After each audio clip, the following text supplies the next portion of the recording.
Sir ನಮ್ದೊಂದು ಹಾಸನ ಚಿಕ್ಕದಾಗ ಒಂದು mobile shop ಇದೆ, ಅದ್ರ ರೀಚಾರ್ಜ್ ಮಾಡ್ತೀನಿ DTH. ಹ್ಮ್ ಸರ್ ಕಸ್ಟಮರ್ ಬರ್ತಾರೆ, 3 ಚಾನಲ್ ಕ್ಯಾನ್ಸಲ್ ಮಾಡ್ಕೊಡಿ 3 ಚಾನಲ್ ಕ್ಯಾನ್ಸಲ್ ಮಾಡ್ಕೊಡಿ ಅಂತ ಕೇಳ್ತಾರೆ ಸರ್. ಡೈಲಿ 2 3 ದಿನ ಕಂಪಲ್ಸರಿ ಬಂದೇ ಬರ್ತಾರೆ ಸರ್. ಯಾವ ಚಾನಲ್ ಕ್ಯಾನ್ಸಲ್ ಮಾಡಿ ಅಂತಾರೆ, ಹೇಳಕ್ಕಾಗತ್ತಾ? ಸರ್ ಸುವರ್ಣ, ಆರ್ ಕನ್ನಡ, ಹಾ ಮತ್ತೆ ಪಬ್ಲಿಕ್ ಟಿವಿ.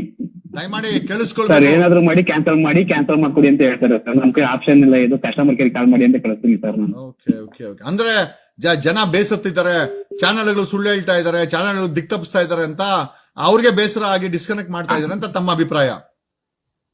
100% correct sir. ಅವ್ರು ಬರೀ ಸುಳ್ಳು ಸುದ್ದಿ ಕೊಟ್ಟು ಅವ್ರ ಮನೇಲಿ ಕೇಳಿ ಬೇಜಾರಾಗಿ ಗೊತ್ತದ ಸರ್. ಓಕೆ. ಹೋಗ್ಬಿಟ್ಟು ಕ್ಯಾನ್ಸಲ್ ಮಾಡ್ಕೊಡಿ ಅಂತ ಹೇಳ್ತಾರೆ ಸರ್. ದಿನಕ್ಕೆ ಹಿಂಗೆ ಸುಳ್ಳು ಸುದ್ದಿ ಕೊಟ್ರೆ ಸರ್, ನೆಕ್ಸ್ಟ್ ನೇಪಾಳ ಓಕೆ ಪರಿಸ್ಥಿತಿ 100% ಬಂದೇ ಬರುತ್ತೆ ಸರ್. ಮೀಡಿಯಾಗಳು ಎಲ್ಲಿ ಸಿಗ್ತಾರೆ, ಚಾರ್ಜ್ ಕೊಡ್ತಾರೆ ಸರ್ ಹಿಂಗೆ ಆದ್ರೆ. Okay okay. ಅಂದ್ರೆ ನೇಪಾಳದ ಪರಿಸ್ಥಿತಿ ಭಾರತದಲ್ಲಿ ಕರ್ನಾಟಕದಲ್ಲಿ ಆಗುವಂತ ಸಾಧ್ಯತೆ ಕಾಣ್ತಾ ಇದೆ ಅಂತ ಹೇಳ್ತೀರಾ ಅಲ್ವಾ? ಕಾಣ್ತಾ ಇದೆ ಸರ್. ಅದಕ್ಕೆ ಸ್ಟಾರ್ಟಿಂಗ್ ಬಿಗಿನಿಂಗ್ ಮೀಡಿಯಾದಿಂದ ಸ್ಟಾರ್ಟ್ ಆಗುತ್ತೆ ಸರ್. ಪಬ್ಲಿಕ್ ಟಿವಿ ರಂಗಣ್ಣ ಅವ್ರಿಗೆ, RTV ಅವ್ರಿಗೆ, ಸುವರ್ಣ ಅವ್ರಿಗೆ ಏನ್ ಹೇಳಕ್ ಇಷ್ಟಪಡ್ತೀರಾ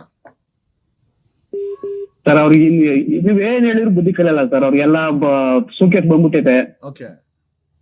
ಒಳ್ಳೊಳ್ಳೆ ದುಡ್ಡು ಮಾಡ್ಕೊಬಿಟ್ಟವ್ರೆ. ಏನಾದ್ರೂ ಸುಳ್ಳು ಸುದ್ದಿ ಕೊಡ್ಲೇಬೇಕು. ಅವ್ರು ನೀವ್ ಎಷ್ಟು ಹೇಳಿದ್ರು ಅವ್ರು ಕೊಟ್ಟೆ ಕೊಡ್ತಾರೆ ಸರ್. Thank you.